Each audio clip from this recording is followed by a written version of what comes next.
Mira? Suara Samin keluar seperti bukan suaranya. Panggilan itu membuat keterkejutan yang mengungkung mereka buyar. Bulu mata wanita itu bergetar dan suaranya meluncur lirih. Kang Samin? Pintu mobil terbuka dan wanita itu, Mira, keluar dengan perlahan. Betul kok Kang Samin?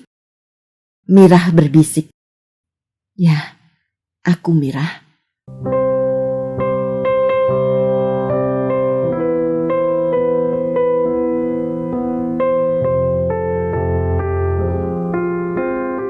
Debu dan Mutiara, karya Tuti Nonka, narator Hanifah Abu Marzuki.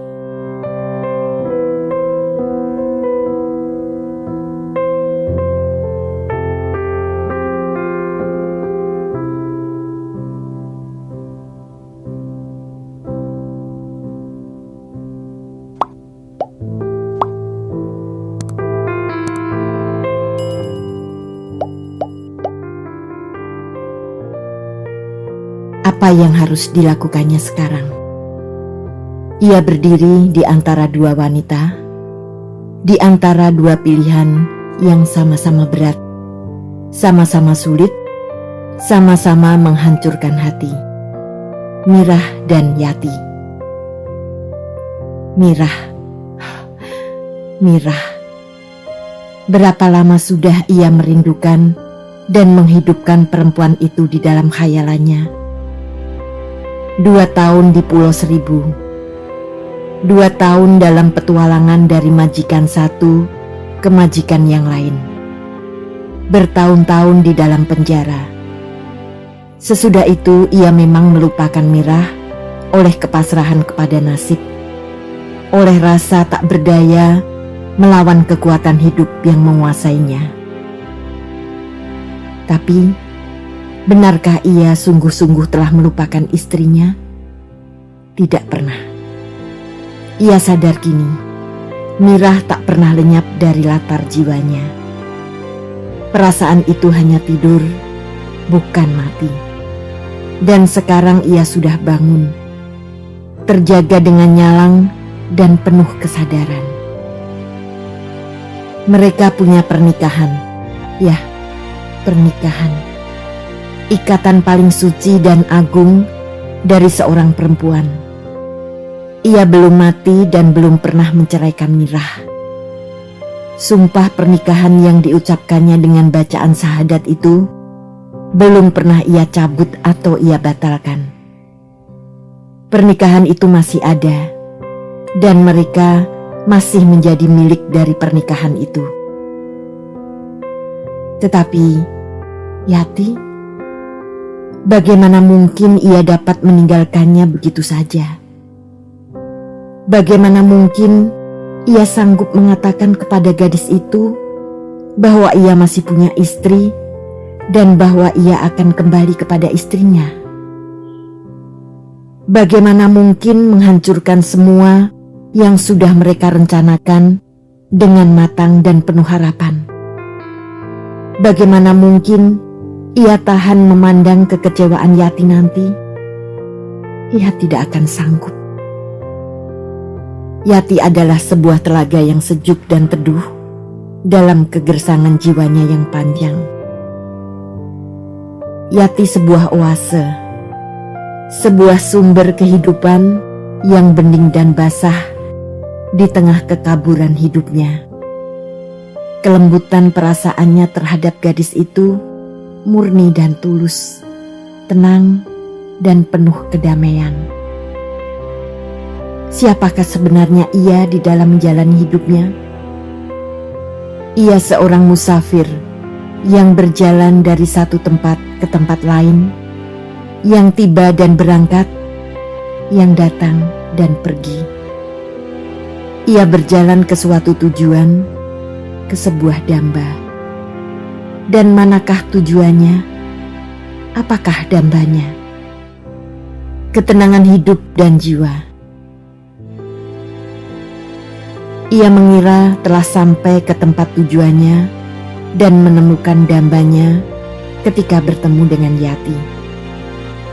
Tetapi ketika ia tahu bahwa Mirah masih ada, masih mungkin dicapai, ia sadar bahwa Yati hanyalah sebuah oase. Sebuah oase memang menyembuhkan dahaga dan menyambung hidup seorang musafir. Tetapi sebuah oase hanyalah tempat singgah. Sebuah oase bukan tujuan perjalanannya.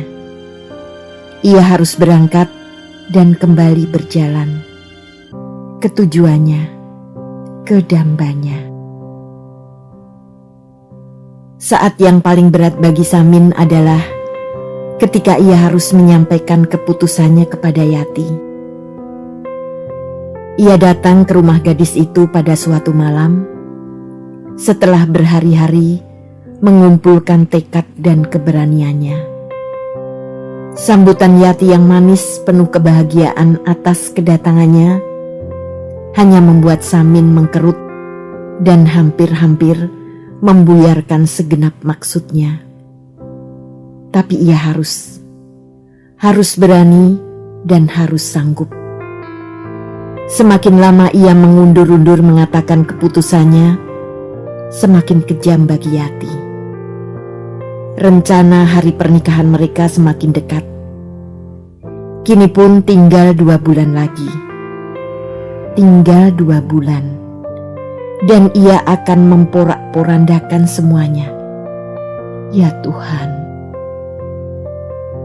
Yati, aku ingin bicara padamu. Samin memulai dengan peluh dingin membasahi punggungnya. Apa, Pak? Yati menatap Samin dengan perhatian baru.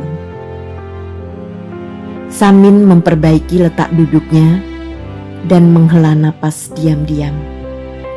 Ditundukkannya wajahnya sejenak, lalu dipandangnya Yati dengan sungguh-sungguh. Yati, kau masih muda, manis, dan baik. Katanya hati-hati. Mas Samin ini kok ada-ada saja? Kata Yati dengan senyum malu dan wajah memerah. Sebentar, Ti. Dengarkan dulu kata-kataku. Kau masih muda, manis dan baik. Masa depanmu masih panjang dan penuh kesempatan. Masih akan banyak pemuda-pemuda yang ingin membahagiakan hidupmu, yang punya pekerjaan dan penghidupan baik. Apa maksud Pak Samin sebenarnya? Yati mulai gelisah mendengar kata-kata Samin. Samin menelan ludah untuk membasahi kerongkongannya yang terasa kering. Ti, nasib rupanya tidak mengizinkan kita untuk berjodoh. Aku tidak dapat menikah denganmu, Ti. Aku akan pergi dari sini, dari rumah Nyonya dan dari Solo. Yati menatap Samin dengan ternganga. Matanya lebar dan berputar dengan panik. Bibirnya gemetar dan kalimatnya keluar dengan terbata-bata. Pak Samin mau pergi kemana?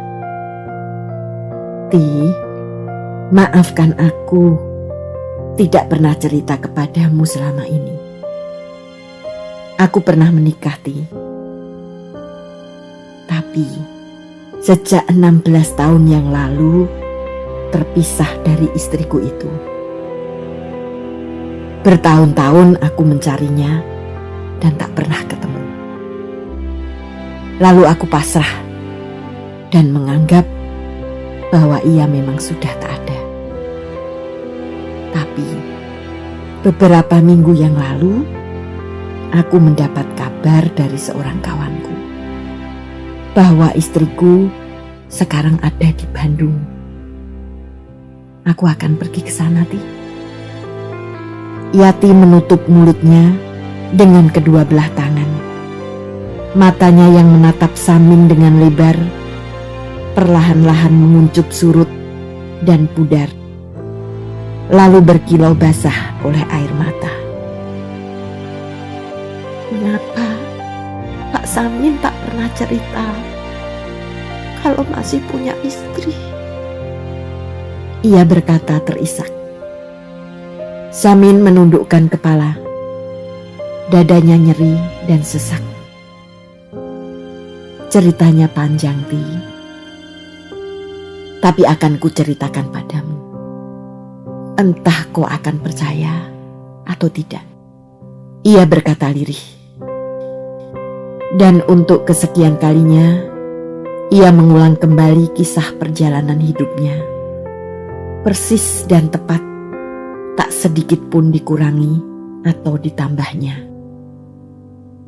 Yati mendengarkan dengan berdiam diri. Juga tetap berdiam diri lama sesudah Samin menyelesaikan ceritanya.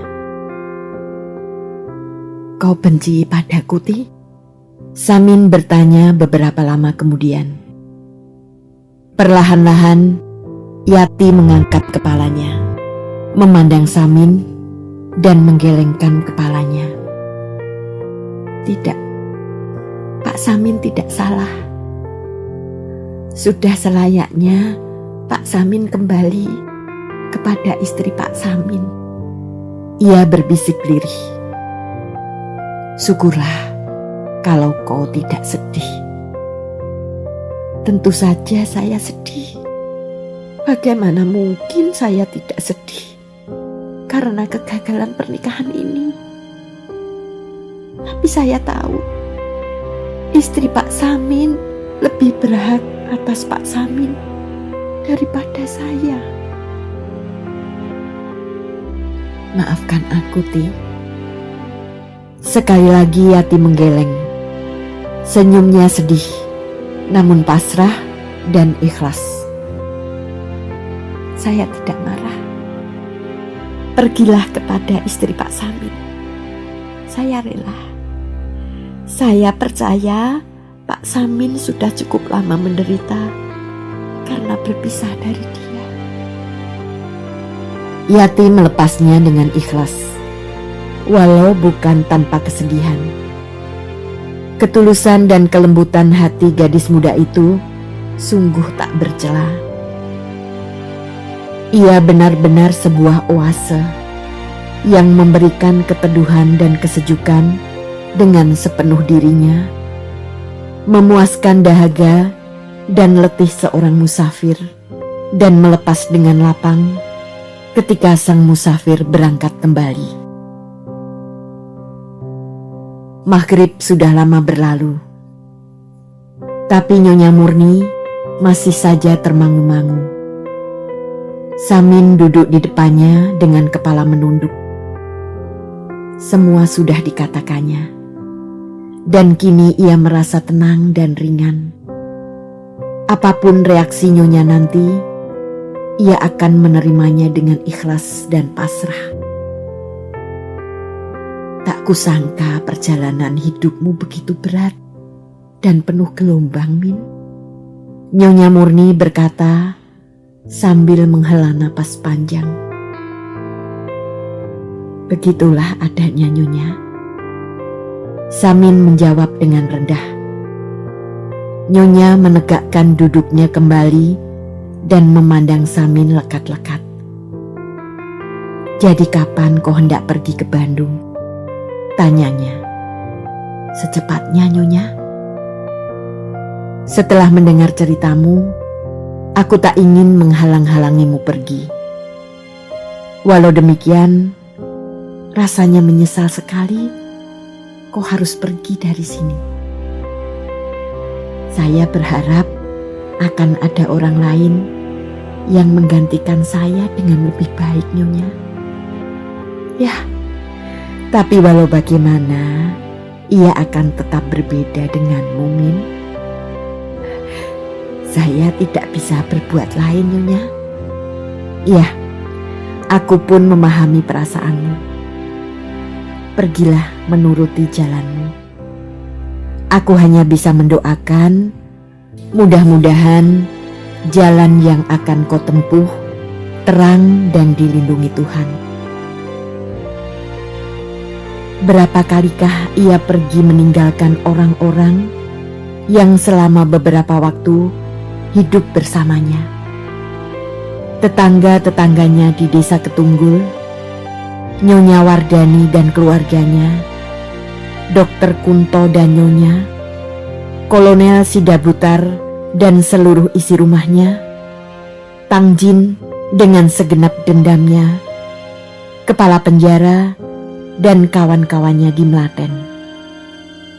Dan kini Nyonya Murni, Yati, dan orang-orang yang selama 5 tahun menerima dirinya dengan kasih sayang yang tulus. Ini perpisahan yang paling berat baginya. Ia meninggalkan seorang nyonya yang paling baik, rumah yang paling teduh dan sejuk, hati yang paling lembut dan tulus, kurun waktu yang paling lama dan berkesan. Tetapi semua hanyalah sebuah pos dari estafetnya yang panjang. Ia harus melangkah lagi, menghabiskan sisa perjalanannya yang entah masih berapa panjang. Segenap pekerjaan terhenti untuk mengantar keberangkatannya. Semua orang berkumpul dan memandang haru dan sedih. Yati, orang yang paling kehilangan oleh kepergian itu, menghadapi keberangkatan Samin dengan tabah. Bersama orang-orang lain, ia berdiri dan memandang sampai Samin lenyap dari mata mereka. Jadi, inilah yang namanya Cibaduyut. Dan itu pabrik tekstil milik lelaki yang mengawini Mirah. Besar dan kokoh, mengesankan kekuasaan atas hidup sejumlah orang yang menggantungkan nafkahnya di sana. Pabrik adalah uang, dan uang adalah kekuasaan. Dengan uang, orang bisa membeli dunia, membeli nasib orang-orang lain.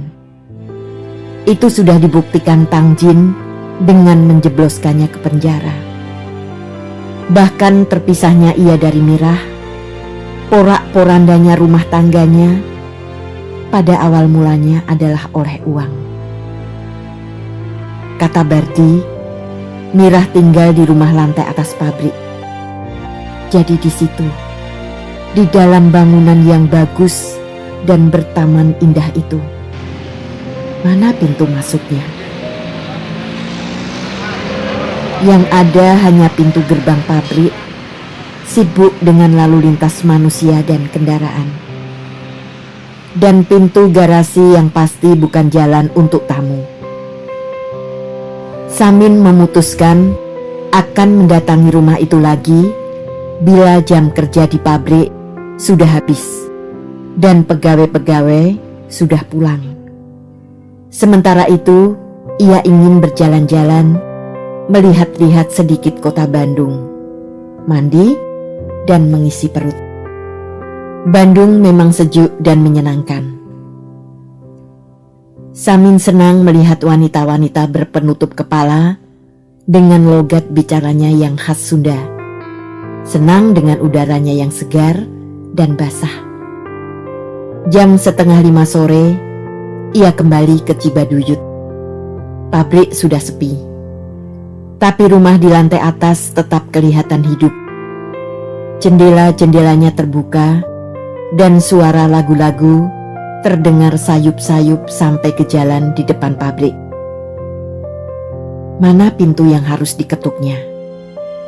Mungkin itu, di sisi kanan halaman pabrik. Tetapi rumah ada di tingkat atas. Tentunya ada bel listrik untuk memberitahu mereka kalau ada tamu.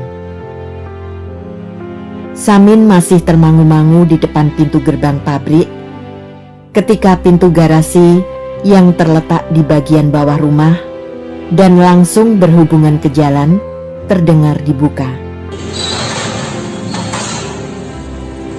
Seorang wanita tua berkain kebaya membuka pintu garasi lebar-lebar.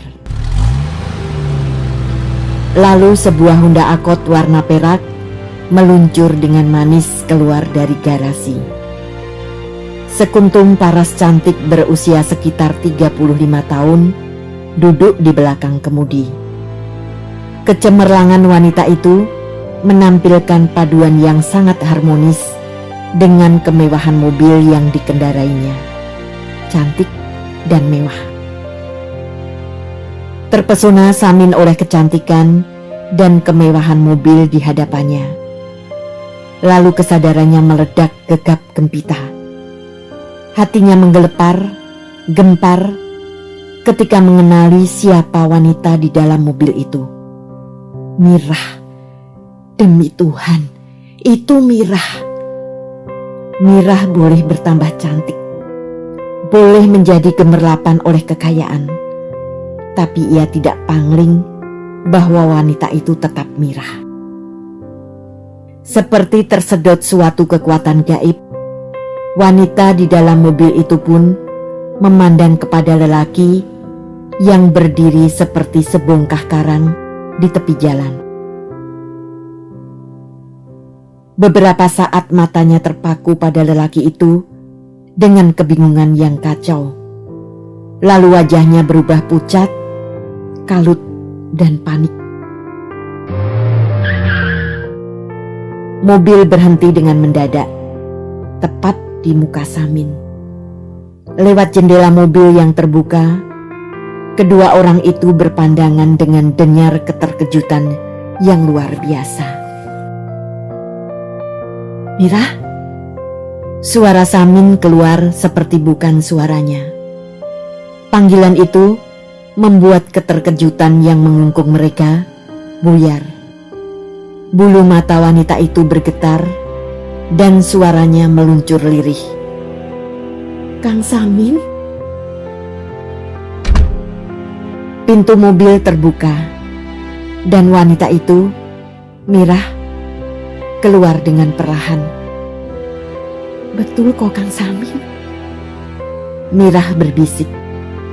Ya, aku Mirah. Samin menjawab dengan dada sesak oleh berbagai perasaan. Aku tidak menyangka akan bertemu denganmu di sini. Mirah berkata, mulai berhasil menguasai ketenangannya. Pertemuan di antara kita memang sukar disangka, Mirah. Mirah menunduk, menghela napas, lalu bangkit kesadarannya sebagai orang yang dikunjungi. Ayolah masuk ke rumah.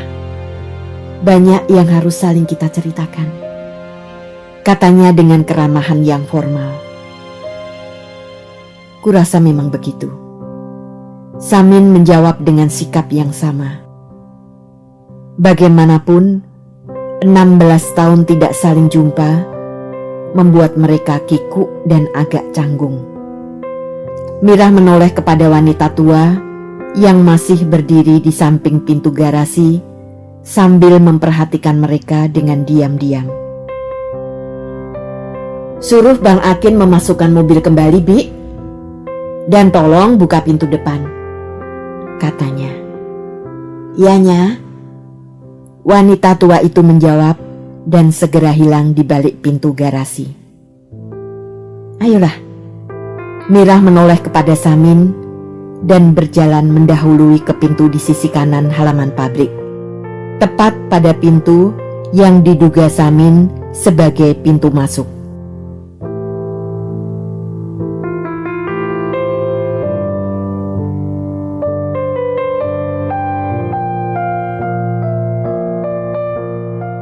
Terima kasih telah menikmati cerita ini. Tuliskan saran atau komentar di bawah untuk memperbaiki channel ini. Jangan lupa tekan tombol subscribe, like, and share.